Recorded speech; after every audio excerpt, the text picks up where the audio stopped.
Hey guys, and welcome to another book video with your two favorite book nerds, Amy and Kelly. And today we're doing another monthly wrap-up for you guys. It's my favorite month, October. We did some reading in October. We did. I think this was the best month. Like, as far as, like, number of books that I've read, I think October was the highest number. Did you top it? August was a good month for you. Yeah, double checking my notes. I think I might have. Okay. I beat it by one book, which surprises me because October is also the busiest month of the year for me. So the fact that I managed to read even more books than normal blows my mind. Well, you did it to yourself because of our reading experiment. You did that to us both. Yep, and I feel like... And I'm plotting my revenge. That's what I was going to say. I'm waiting for it to come. Like, Kelly is going to be coming after me for it. I told that to Nick, too. I'm just like, I made Kelly... No, I was talking to Cody, my cousin's husband, and it's like, yeah, I made Kelly read 7 books in October. I don't think she likes me now. She didn't enjoy that I did that to her. It was not a fun day for me. So, I'm just waiting for November and December to, you know, that to come with the punishment.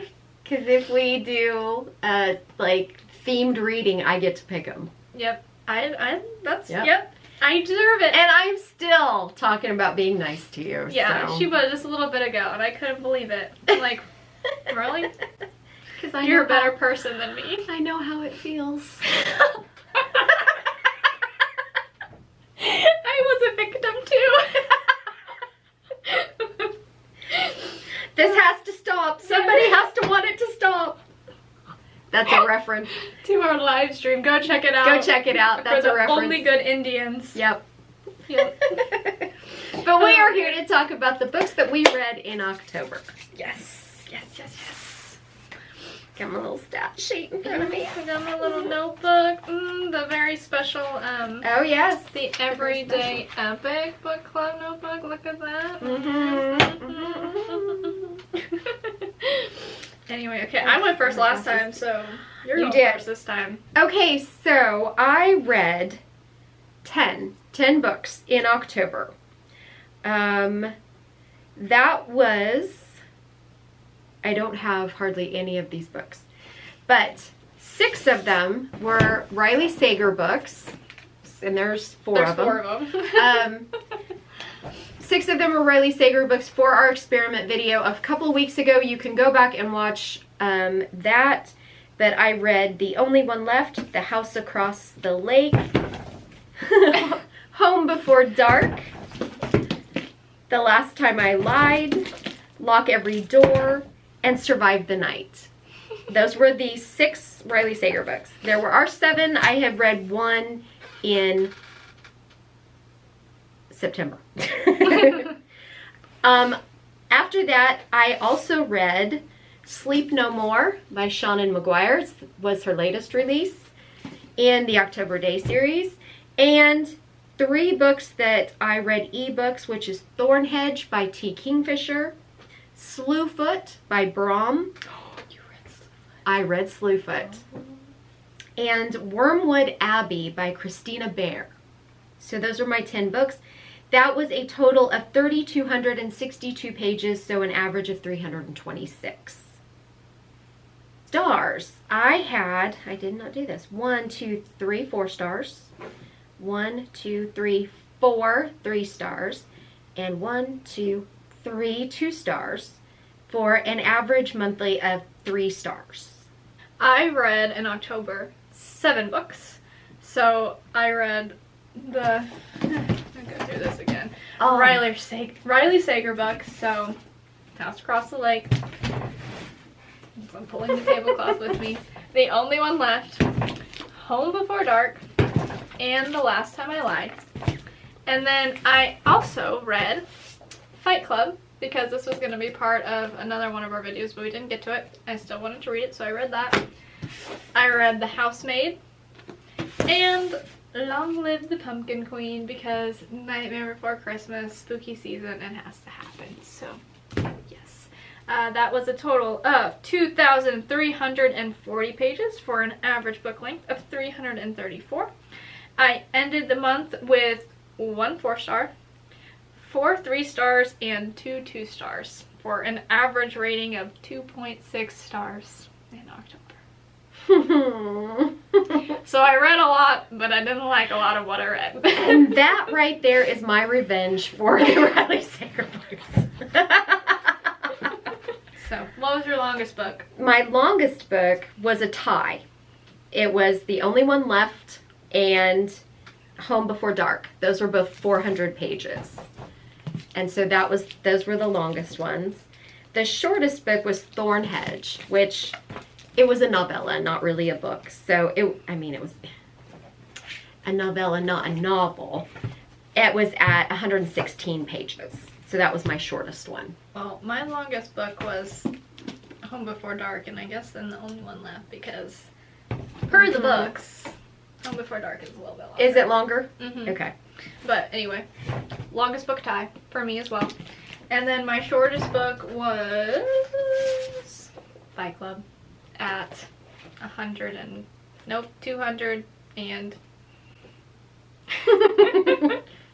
Again and again. 218 pages. Question mark. Maybe. Hang on. Question mark? 218 pages. There you go. So, authors? Authors. Okay, authors. So, obviously, Riley Sager. Mm-hmm. It was a repeat. Actually, okay, so new to me would be Brom with Slewfoot and Christina Bear. I had already read from Shannon McGuire. Riley Sager, obviously reread tons of him, but I had also read from him before. And T. Kingfisher, of course, my queen. I had read from before. I don't know that I will read Brom again. I enjoyed the book, but I think it was a specific book I wanted to read. I don't know that I want to read any of his other books. Okay. But if he comes out with a book that appeals to me, I definitely will. Because he writes well. T. Kingfisher, obviously, I will read hers again. Shannon McGuire, I will obviously read from her again. Christina Bear, I don't know yet, and I'll explain that when we talk about the books. Riley Sager, no. No, I'm all done there, thanks. All done. Weird. Yeah, I'm all done. Unless you read and tell me, well, really, you will like this one because you know which ones of his that I did like and why. So unless you tell me, I'm not going there again. No. That's fair. Yeah. I don't like him that well. All right. New to me authors, I had. I'm gonna butcher this last name. I have no idea how to pronounce it. Chuck. Author of Fight Club. He was new to me. Shay Earnshaw, also new to me. Frida McFadden as well. And then Riley Sager, I've read from before. So, I'm going to read from Riley Sager again, probably. I already know what his next book's going to be about, and it sounded interesting to me, so I'm going to give him a go. I don't know about the others, quite frankly. I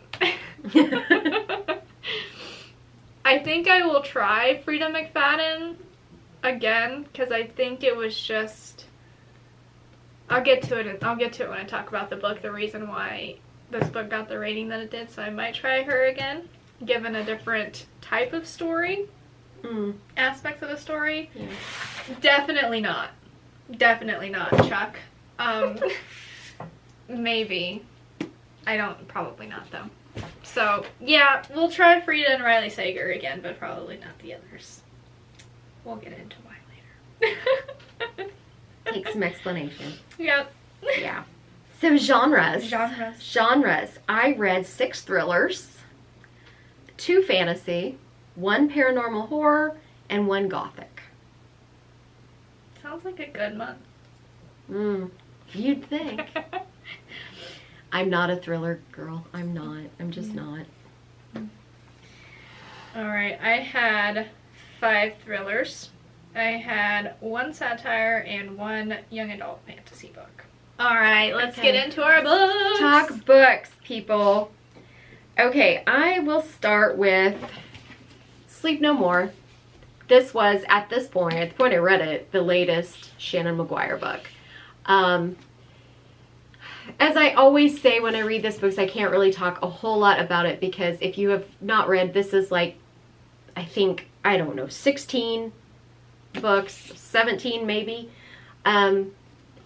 You can't talk about even little details because it'd be a spoiler for another book earlier in the series because they do build on each other. So October Day is half fae, half human, and she kind of like lives in both worlds. There's she's a private detective, sort of, though in these later books there's really no detecting that goes on, but the very first book it was very noir. She is also a knight of the fairy realms, so she gets sent on quests a lot, and there's a lot of that in these books. So what I can say is that I gave this 3 stars. Because one of the things that I have such a huge problem with her books is the recapping that she does. There's so much recapping, and there's a lot because, again, 16, 17 books in.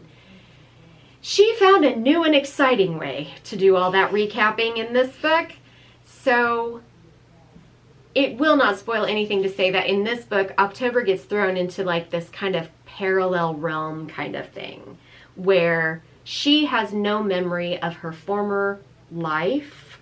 And this is very generic. If you read this book, you're like, what is she talking about? Parallel world, but just go with it. She has no memory, and so, you know, this reality is all she knows, but it's not right. So other people from the real reality that do remember meet up with her, and this is the new and exciting recap. They explain to October just exactly how she knows them, which is how we recap every single character relationship in the whole book. So that was draggy. And just basically, like, the general plot just wasn't there. I mean, it was like an event, and then we stumble around all over the place, and then there's this big deal at the end. And that's all it was. And the big deal at the end was very anticlimactic. I mean, big missed opportunity. Huge. This was definitely not one of my favorites in the series. I was leery after I read this because the next book, which is I already have it, she released 2 within a month. It is the same story from a different character's point of view. And so usually, you know, you see that in like Stephanie Meyer's, right? Right. But the thing is, in this book, those 2 characters, who usually, October and this other character, are usually together a lot in these books, but they are not together very much in this book. And it is kind of odd to see, considering their relationship. Mm-hmm. So I think maybe it'll be okay, because you get to find out what this other character was doing the whole time that all of this stuff was happening without him, which is kind of odd. So anyway, not my favorite. I don't think it was well done. It was a really cool premise, a really cool idea. I just think that for having, you know, a year between release dates, this so could have been punched up. It felt phoned in. It just felt phoned in. And the ending was a really big letdown. So, and the fact that as you go through this, there is a main cast of characters that are in every book, that have something to do with every book. There was two, at least two, well, three, actually, because this next book is from one of their points of view. But there was two others that are huge characters in this series. Never saw them. That's really weird. Yeah, it was really weird. So there's that. The next one, Thorn Hedge, by T. Kingfisher, is Sleeping Beauty with a twist. And that's all I'm going to say, because it was a really, really short book that you can't talk about without spoiling it in some fashion. All right. It is Sleeping Beauty with a twist. As per usual, I love her language. I love her storytelling. The only thing that this got 4 stars from me, and the only reason is that it was too short. It pretty much built, I would say, probably 70 pages of what you would think of as an intro, you know, and in a novel length, 70 pages is nothing. But because this was only 116 pages, then the ending was like that, and it was over. And so I just didn't feel like there was enough time. She could have spent so much more time, especially on that ending. So, and had it not be quite so rushed, I mean, even another 50 pages would have been cool. So, I don't know. She wrote it how she wrote it, and that's okay. Wormwood Abbey. So I picked this up because it was classified as cozy gothic. And I was like, how in the world can you do cozy gothic? That's like saying cozy horror. You know, how do you do that? It ended up getting 3 stars for me because it was cozy, but I don't know about the whole gothic part. All of the elements were there, but it just didn't have the gothic feel to me. And That's sad. yeah, and then it flipped and threw in a fantasy element, which sometimes in gothic stories you can get like a paranormal element, but you don't really get fantasy elements. No. So this really turned into more like a cozy fantasy to me. But anyway, it follows our character Edith. In 1890 something, I believe, and her father inherits this estate. It's an abbey, Wormwood Abbey, because it is entailed. So, you know, Pride and Prejudice, if you know, basically female children can't inherit. It's entailed away from, it has to follow a male line. So Edith's father is the guy that inherits. And so they go to check this out, and they have no intention of taking this abbey. They're there to figure out basically how to break the entail and make sure that the children there's 3 daughters. And so while they're there, obviously weird things are happening. There's this mystery because the oldest daughter, Gwen, acts very strange, and Edith is very curious. She's a novelist, and she writes detective novels, so obviously she's a detective. And there is a dark, brooding character who's a neighbor. So like I said, all the elements are there because you've got this big crumbling abbey, and you're, you know, in the countryside, and, you know, mysterious things are happening. So yeah, all the elements are there, but yeah, I don't know. It just didn't. The elements were there, but the story wasn't there. And then, like I said, it took a fantasy turn. It was still cute. This is... But for her cozy gothic, you're not looking for cute. No. I mean, it was okay. Like I said, I gave it 3 stars. She is an indie author. And you could kind of tell that this was her first debut. This is a series. So it will keep kind of going, and I just don't know if I'm in the mood for just something, I'll probably pick up the second one, but I'm not at this point probably gonna go looking for it. But anyway, Edith was a pretty neat kind of character, but yeah, anyway. Okay, Slewfoot by Brom. So this is set in the 1600s, and it is basically kind of a witch trial story. So the main character, Abatha, is from England, and she basically gets sold by her father to be a mail order bride to a Puritan in the New World colonies. Her father must really hate her. Well, there's a bunch of backstory that goes into that. So her father was actually a minister, and her mother played it up, but her mother was basically a witch, a pagan. How sweet. Wiccan witch, whatever you want to call it. Brum calls it all of them. But so her mom had kind of raised her with herb lore and to be a cunning woman. They call it being cunning woman, like the healer that makes charms and potions and things like that. But she was a minister's wife as well. Well, she died, and her father took it hard, started drinking, blah, blah, blah, blah, blah, blah. Anyway, he ends up basically selling his daughter to be the wife. So she travels, and she does end up getting married to Edward, and they have a affair. They're friends, if nothing else. Until Abatha finds this place in the woods, this cave, and she knows there's something wrong about this cave, dark things in this cave, and her goat wanders off, and she's following the goat, and she finds the goat has gone into this cave, but she won't go in there. She did go in there, excuse me, she did go in and found a very deep pit and knows that the goat fell down in there. So she told her husband, and she wants him to build a gate, because what she's thinking is there's something in there that doesn't need to get out. But what she tells him is to keep more animals from wandering in there, because they're on the edge. This is heading into winter.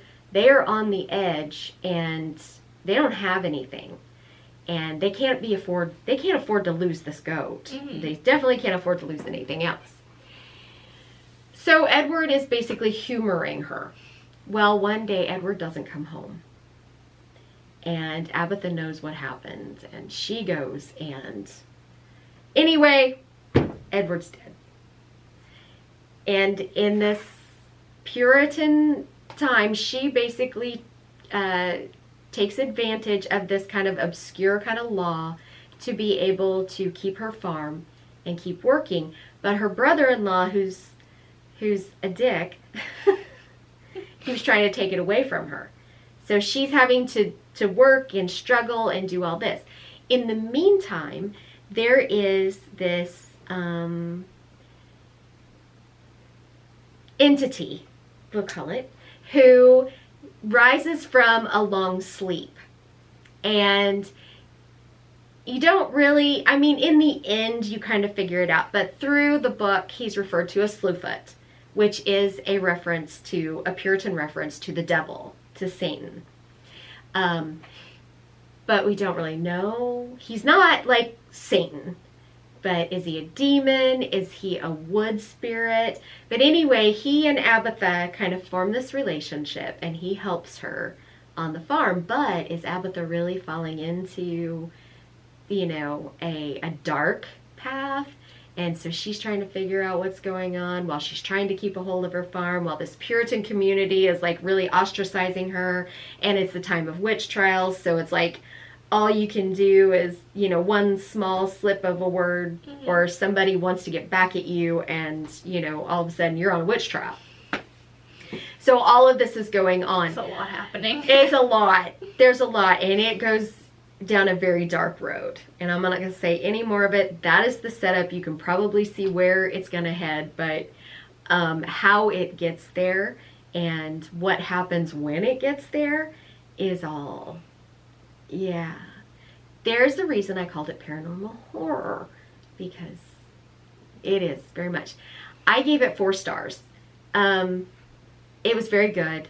There is magic involved. She is definitely a witch, and there's a lot of, again, that kind of, like we were talking about with the Only Good Indians, this kind of generational memory thing. Between the women, down the women of her line, which I think was a really neat thing to explore. The pacing is a little off. Like it started off good, And then this middle section was kind of like, okay, can we get to something happening here? I'm just really tired of her brother-in-law just being an asshole to her all the time, you know, and her like fighting for her place. And then the end comes, and wow. Yeah. Okay, so, and then the very end is really cool too. So, yeah, it's just like, Force says you need to read it. I will. It is good. Okay, and then that leaves me with all of the Riley Sager books. Okay, so of the Riley Sager books that I read that Amy did not was Survive the Night, which is a story about a young woman whose college roommate is killed, and then the main character wants to leave and go home, and so she goes to the college ride board. This is like in the late 80s, early 90s. Yeah, which I didn't totally get. So no cell phones, nothing like that. So she goes to the college ride board to do a kind of shared ride thing, and she meets this guy there, and they arrange to go together. But of course, as they're driving, she starts to have her suspicions, and she thinks that he might be a serial killer. Mm-hmm. That's that one. I gave it 2 stars. And the other one was Lock Every Door, which is the main character loses her job, is sleeping on a friend's couch, and she sees an ad in the newspaper, it's in New York City, to be an apartment sitter, basically, for an apartment in the Bartholomew, which is a very exclusive, very high rent or high class apartment building. And so she goes and she gets the job, and it goes really creepy and dark things happen from there. And there's a secret to the Bartholomew, and she finds out what that is. She does. Okay, and then, I gave that 4 stars. Then we had, what you got on top? The Last Time I Lied, which we both read. We did. The main character, when she was a young girl, was in camp, and her 3 cabin mates snuck out in the night and never came back. So flash forward to an adult. She's an artist, and she is invited back to the reopening of this camp, Camp Nightingale, which, by the way, did you get the reference to that in House Across the Lake? When the model across the lake says that she was a Nightingale girl. Oh, I totally missed that. And there was another Easter egg in that one too, but I don't remember what it was. Anyway, she gets invited back to the reopening of Camp Nightingale for the first time in 15 years, and she's asked to be an art teacher. So she agrees because she is thinking that if she goes back, she can figure out what happened to her missing cabin mates and kind of get some closure. Solve that mystery. Okay, and then we have, I gave that one 3 stars. What'd you give it? Do you know? I think I gave it 2 stars. 2 stars? 2 or 3. Actually, I should have it written down because it's right here. I'm dumb. I gave it 3 stars as well. Okay, then we have The Only One Left. This book. Okay. This book is about, is she a caretaker? Is that what she's called? She's not a nurse. She's not a nurse. They call her a caretaker. She's like a home health aide that lives in. Yeah, a live-in home health aide, pretty much. And she ends up getting an assignment to the Hope House, where the infamous Lenora Hope, who was accused of murdering her parents and her sister many years ago. Never charged, but accused. So very like Lizzie Borden-esque type of a situation, for sure. She was the only survivor of this massacre, so whatever. As most people would be, our home health aide is a little uneasy about going and having to take care of Lenora, but she goes anyway because pretty much after an incident that she had a few years ago with her own mother, as we later learn, she either takes this assignment or she loses her job. So she decides to take the job, and things get a little crazy. There ends up being quite a mystery that's happening at Hope's End as the manor is literally falling into the ocean off the side of a cliff. It's falling apart as they're living there, and there's just a whole bunch of secrets and things that come out of the woodworks, and we end up learning the real story of what happened at Hope's End, and it wasn't great. It wasn't great. If you can't tell by how I am explaining this book.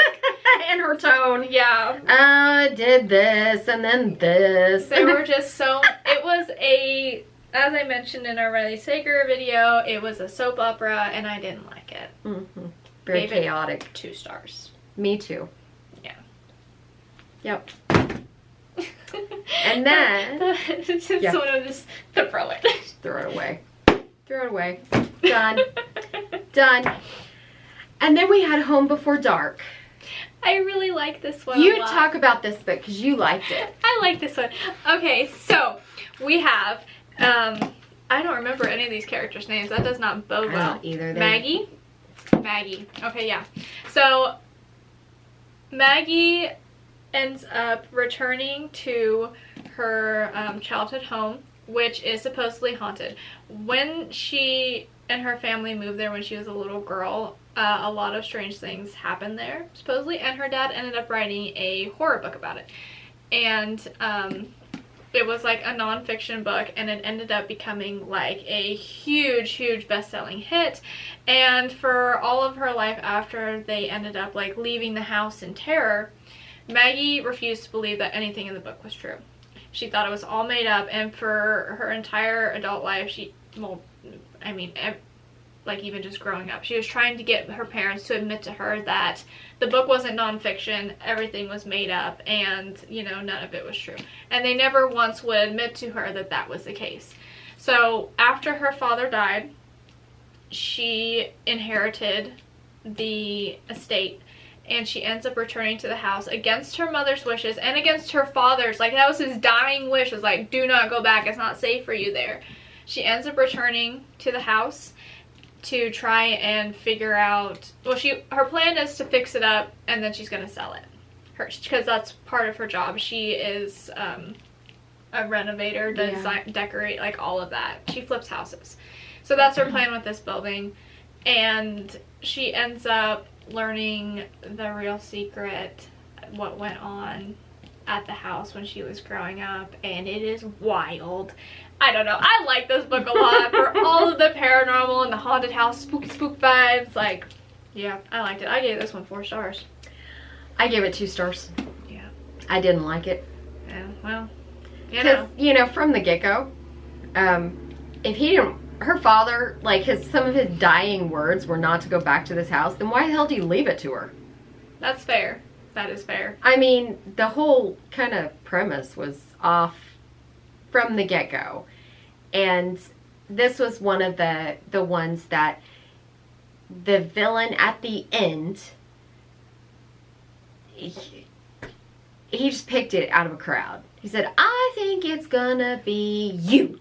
It was a pick-me villain. Yeah, and so I don't know, whatever, but yeah, it's just like, why the hell did he leave it? Why did her dad even leave the place in the first place? That's true. Should have just left it to his ex-wife. And exactly. Who also didn't want her daughter going back to this house. Mm-hmm. So they could have essentially kept it from her. Whatever. I didn't like it near as much. So I just liked it because of the paranormal, like, haunted house aspects. Yeah. So anyway. Okay. Last Riley Sager and last book for me is The House Across the Lake. And this one fell in the middle for me out of 3. It is a story about a Casey, who is an actress who basically exploded her reputation in public and is been in all the tabloids. And so her mother sends her to their family's lake house to kind of lay low, keep out of the public eye, and let the storm blow over, so to speak. Problem is, Casey's husband died a year ago and drowning in this lake. And Casey, in the meantime, the reason she just like exploded in public is she had become a pretty serious alcoholic and made a huge public spectacle of herself while she was drunk, basically. She was an actress. She was a Broadway actress, and she exploded her career. She was showing up drunk to performances, got fired. Anyway, like I said, just her life imploded. So she goes and basically spends her entire day drinking, looking to spend her working. Her goal for the day is to stay in the sweet spot. Like how many drinks she can have in the morning, and then she better have some coffee so she can come down a little bit, and then she have more drinks, and she had a whole system. But one of the things that she took to doing was spying on her neighbors across the lake, who had pretty much a glass wall that faced the lake, with binoculars. Mm-hmm. And she, based on some of the things she saw, she thinks that the husband killed his wife because this Catherine has gone missing. And so Casey is like out to prove it. And yeah, weird things happen. This was another kind of, some things came out of the blue. There was a paranormal element to this that came way out of the blue. Not well done. It was not well done on how it was introduced, but if you could roll with it after that, it made sense. Sort of. To an extent. To an extent. But some of the things, and the reason this one got 3 for me was because he jumped back and forth. Like there was chapters from present day, and then there were chapters from the recent past, and it went until they met. And the present day chapters fooled me completely. Completely fooled me. But like I said in our video, if you bought into the supernatural element, that was a good surprise. Mm-hmm. If you could not buy into the supernatural element, it was all just done from there. So I gave it 3 stars. I also gave it 3 stars because I didn't buy into the supernatural stuff. It wasn't well done to me, and it just left me going like, huh? It wasn't well done, but once I let go of that and just went with it after that, I thought it was okay. It was meh. It was very meh. And that was another one where these newer books of his, he tries to do like a day after wrap-up chapter, and they're dumb. Not necessary. They're not necessary. They're dumb. Survive the Night, which was one I read this month. The one at the end, I couldn't say it in the video. I still can't say it because it's a spoiler. But it was so bad. And what's so worse about it, really, is that he writes his books from the perspective of a woman. And he normally does pretty good. Every once in a while, he has to monologue about how well he knows how to write a woman. But in Survive the Night, the last chapter of that book just shows how badly he does not understand how to write women because of what he had the main character doing in this wrap-up that was framed as being, she's all good now. That's fair. I hated it. Anyway, that's all my books. Okay. Well, then that leaves me with just 3 left to talk about. Which one do I want to start with first? We'll do the easy one first. Okay. Long Live the Pumpkin Queen by Shane Earnshaw. This book is about Sally, who has married Jack Skellington. So she's officially the Pumpkin Queen of Halloween Town. And it starts off with them going on, like, they get married, 0-0, the whole town's there, super cute. They go on their little honeymoon and they go to Valentine's Town. Oh. They're only there for like a day, but it is cute. And then they come back to Halloween Town, and they are 2 weeks from Halloween, which anyone who's seen Nightmare Before Christmas means that it's crunch time, okay? They're trying to get ready for Halloween and all of the scares and all of that. So Jack is busy, and everyone else in the town is trying to get Sally ready to be the pumpkin queen. And so that means like changing her clothes and making her dress differently, act differently, be in charge of the Halloween party, like all of these things. And she is overwhelmed. Girl be having some stress. And she just pretty much wishes that she was all alone. She didn't have anyone else. So she runs away, kind of, and goes to the forest where all of the trees are, with all the different holiday towns, and she's just kind of running through the forest until she comes through like this thicket of branches, and she ends up finding another tree hidden back there that's all covered with like these thorns and things, and looks like somebody has covered it for a reason. But does Sally notice that? She does not. And so she decides that she's gonna pull it all away, and she tries to go through the door. Zero is with her, and he's like, girl, stop, okay, this is not where you want to be. And so he ends up like ripping her arm off and runs away with it. So she has the door wide open. She's about ready to step through. Zero's running off with her arm, and she's just chasing after Zero. Door's left wide open. Key point. So she eventually catches up to Zero, and she goes and sleeps in the cemetery, and wakes up the next day, and everyone else in the town is still sleeping. Which is like mid-morning at this point. The sun is beating down on the vampire prince and all of them. They don't have their umbrellas up to protect them from the sun. And she's like, that's really odd. She just kind of rolls with it though. She's going to go see Jack. And so far, everyone she has encountered is in a deep, deep sleep. She gets to the bedroom where Jack is, and he is also in a deep, deep sleep. She cannot wake him. And she kind of starts freaking out a little bit. But then she's also at the same time just like, you know, this is kind of great. This is what I wish for. I'm alone. And she's just like, this is amazing. I finally got my wish. I don't have to do anything. Then it turns out that when she left the door open, she actually let out this monster who has the ability to put everyone to sleep forever. Oh. Yeah. So she has to figure out how to stop the monster, which is the Sandman. That's his name. He's the Sandman. And he's evil. Makes sense. Yep. And so she ends up going back through the door to Dreamtown, which is what that world is called, and tries to figure out how to stop the Sandman. She meets some people that blew my mind on the whole reveal of who these people were. Yeah, wow. Is this a wow good thing or a wow like, oh god? It was a good thing. Like it's a happy thing. If you've seen Nightmare Before Christmas, it doesn't like completely track. Like they tried to make it work, but I mean, it was just thrown in there for like a happy little surprise, happy little twist, I guess. Yeah, and she just goes on this adventure with these new friends that she made and all that, and just tries to stop the Sandman.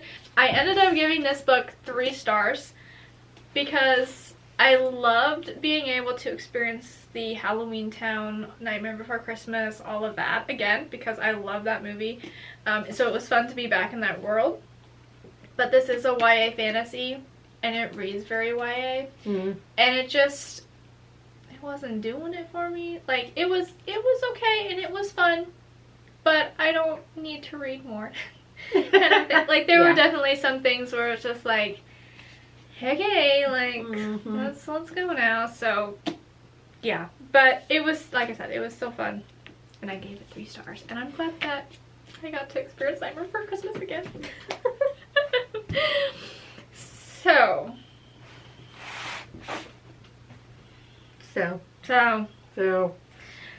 let's go with this one because I might rant about that one. Fight Club. I, after reading this book, understand why it is a challenged or banned book. Like, there is no question why this book left me just uncomfortable and disgusted in the worst way. It was fun. So this book is about a guy whose name we never find out throughout the whole book. He ends up meeting at a bar, I think, Tyler Durden, this guy named Tyler Durden, and by the end of the night, Tyler convinces him, our main character, to hit him, and then thus begins the start of what they call Fight Club. And if you know kind of the backstory of Fight Club, there are rules. And I'm breaking one right now because, I'm breaking two right now because the first rule of Fight Club is that you don't talk about Fight Club. Second rule of Fight Club is you don't talk about Fight Club. I'ma do it. Come for me, Tyler. So they start Fight Club. It's just kind of like an underground thing. It starts off with just a couple of them, and they round up a couple other guys, and it ends up growing to become this huge thing. It's not just like in their city, it's in like every single bar has an underground Fight Club, and it's moving to different cities. And then Fight Club evolves into this thing called Project Mayhem. And Project Mayhem's goals, it has like 3 main goals, which is demolition, public unrest, and just chaos. Organized chaos, pretty much, are the goals of Project Mayhem. Like, so like an anarchy club. It is an anarchy army, because there are so many of them, and that is how, like, Tyler is their leader. He is their commander. He is a god to them, pretty much. Anything he says, they will do. There are scenes in here where there are some of them serving on a wait staff, and they are like serving to rich people for a catering company, like whatever. And part of Project Mayhem is for them to try and figure out different ways to mess with the food, which includes peeing in the soup and serving it to the people. Ew. Yeah, it's just like disgusting, the things that they do. Another one is they try and like blow up an apartment building. They are literally trying to demolish and just cause as much chaos as possible with Project Mayhem. It is crazy, and there were so many moments in this book where I just didn't want to keep reading because I hated it and I was disgusted by what I was reading. Tyler is a terrible human being, an absolute ass, and I think that you're not supposed to like Tyler. You're supposed to hate him. I know he was written that way, and it worked. I hated him. I hated him so much. Yeah, and this is a satire novel, and I think it's supposed to like warn you against like the effects of consumerism, or I don't know. That all kind of went over my head because I was I don't know. This book is wild, man. It will leave you at the end of it. You'll be like, what the heck did I just read? Maybe in a good way, maybe in a bad way. For me, it was kind of in a bad way. She's traumatized. I am! This book was traumatizing. I still ended up giving it 3 stars because even though there were some traumatic moments with the book, it wasn't completely terrible. I think the movie's better. I haven't seen the movie in a long time, but I think the movie's better. At least you have Brad Pitt to look at. I mean, I don't know. The twist, in the movie, if you've seen the movie, you know the twist. I already knew the twist that was at the end of the book here, which I think made the book easier for me to understand while I was reading it. If I didn't know the twist, I think I would have been more confused. And that's all I'm going to say because anything else I'll spoil what the twist is. But yeah, this book, man, it was wild. Wild. I still haven't read it. We were going to read it for Banned Book Week. Yeah. We had 2 books, but we were going to read, that was one of them. We didn't get to it, so I still haven't read it. And I've never seen the movie either. I think you should read it and then let me, because you do a better job at understanding like the deeper meaning in books. I'm very like a surface level reader, so I think you might understand maybe more. I don't know, but just be prepared. Be prepared. Be prepared. Okay. It's a lot. So like I've never seen the movie either, so you might want to do that first, huh? Maybe. I don't know. I don't know. Now we still have to go to the book that she needs to rant about. Oh yeah, made. This book is hyped. I've seen it everywhere. Everyone's loving this book so much and thinks that it's just like one of the greatest thriller novels to come out for a very long time. Whatever. I gave it 2 stars. I'm sorry. We are not about the hyped books, people. No, not around here. No, we're not. This book is about a girl named Millie who is an ex-con. She went to prison for 10 years for, I think, murder. I think so. I can't remember exactly, but I'm pretty sure. She went to prison. She was there for 10 years. She got out on parole. Part of her like stipulations of parole is that she has to have a place to live and a job. And so she actually ends up, like the first couple chapters, she is living in her car and she does not have a job. So 2 violations of the parole, which her parole officer does not know about.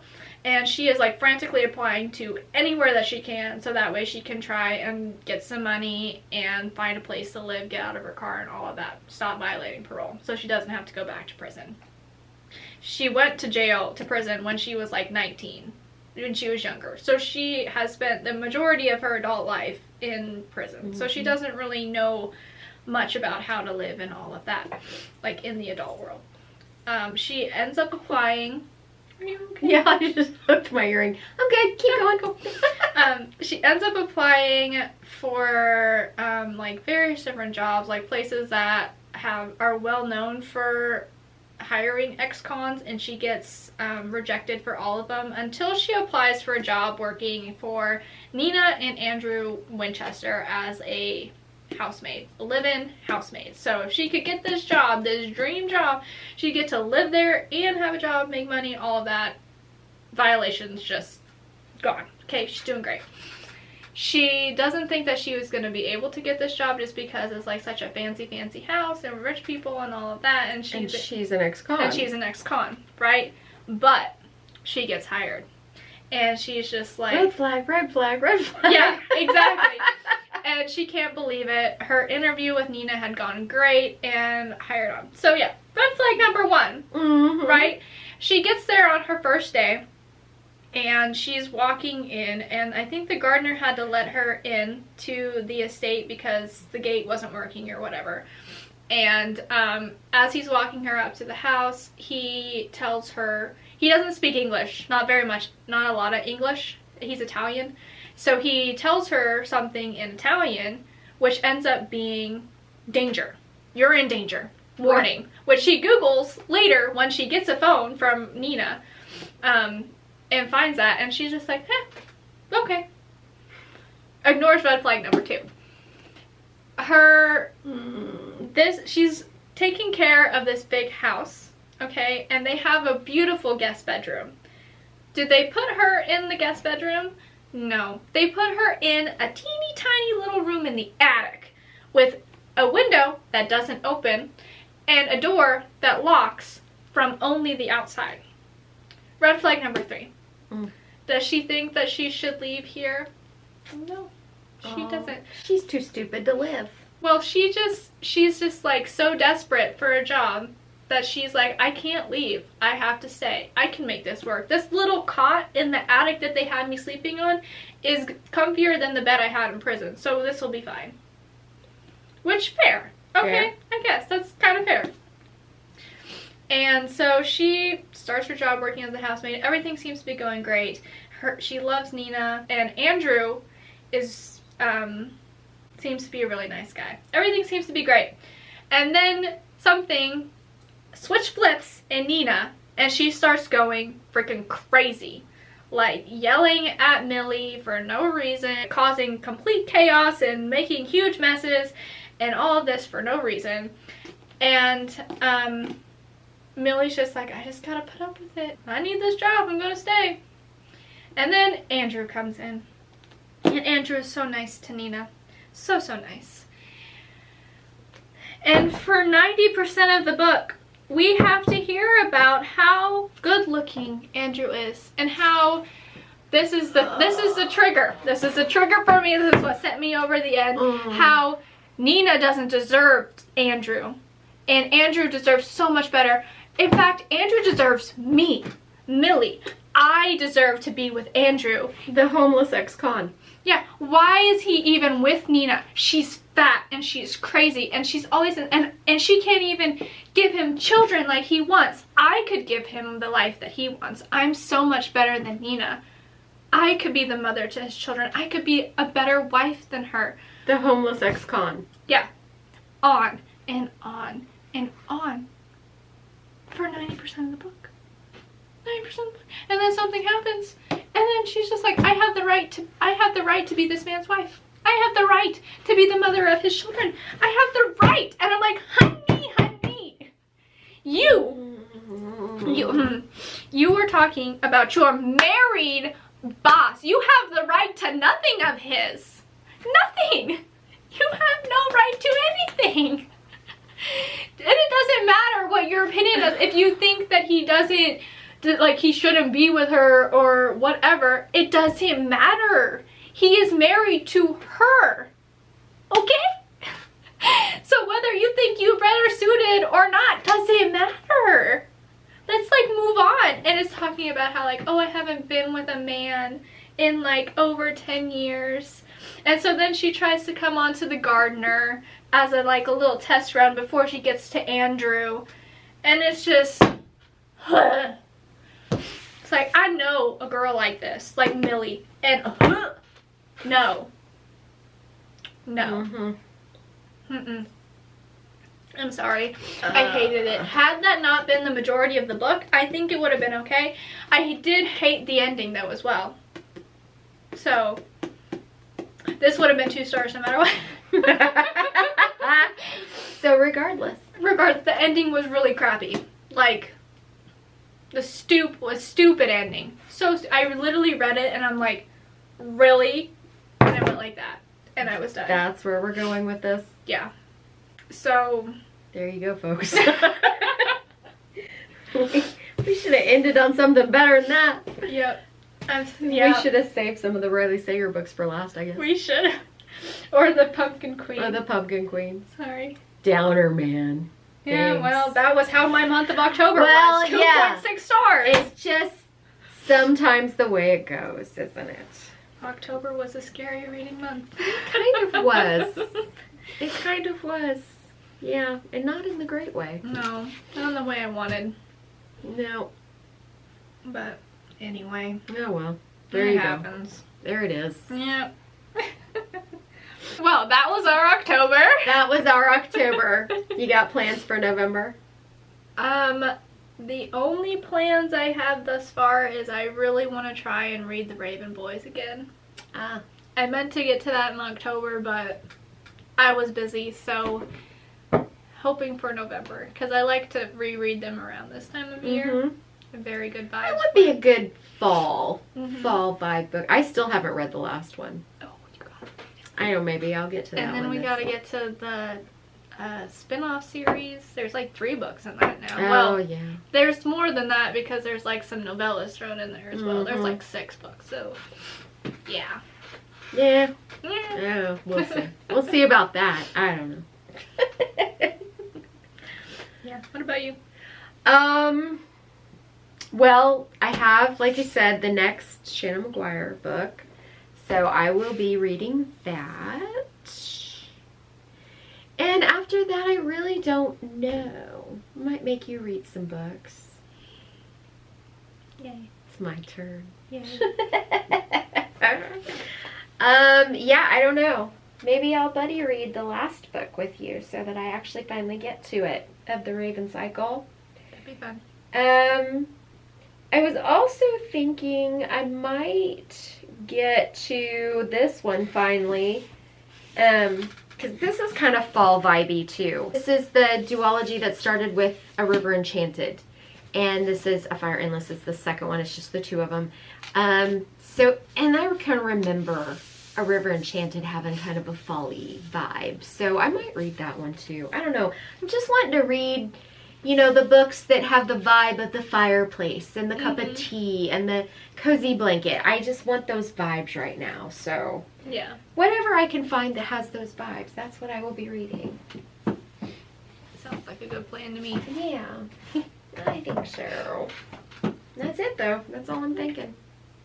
Alright. November is, by the way, National Indigenous Peoples Month.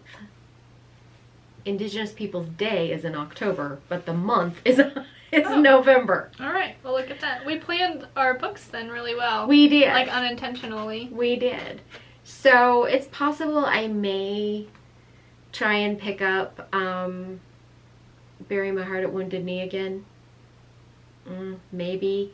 I really have found that I've enjoyed fiction books by Indigenous people about Indigenous people much better than I like the nonfiction history, which That's a lot. kind of duh on that one. But yeah, I didn't get very far in Bury My Heart before I had to stop for a while, but I don't know. We'll see. We'll see. We do have one planned, our book club book, and then maybe, I don't know, maybe if I can find another one kind of like these and The Only Good Indian, then maybe I might pick that up too. I don't know. I don't know. We'll see.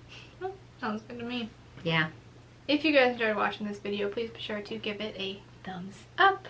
And if you're not already subscribed to the video, go on down below and hit that red subscribe button. Join the Everyday Adventure family. We'd love to see you, and we'd love for you to see our beautiful faces every Sunday. And you can also go to the channel homepage and join channel memberships for even more content. Fancy. Fancy.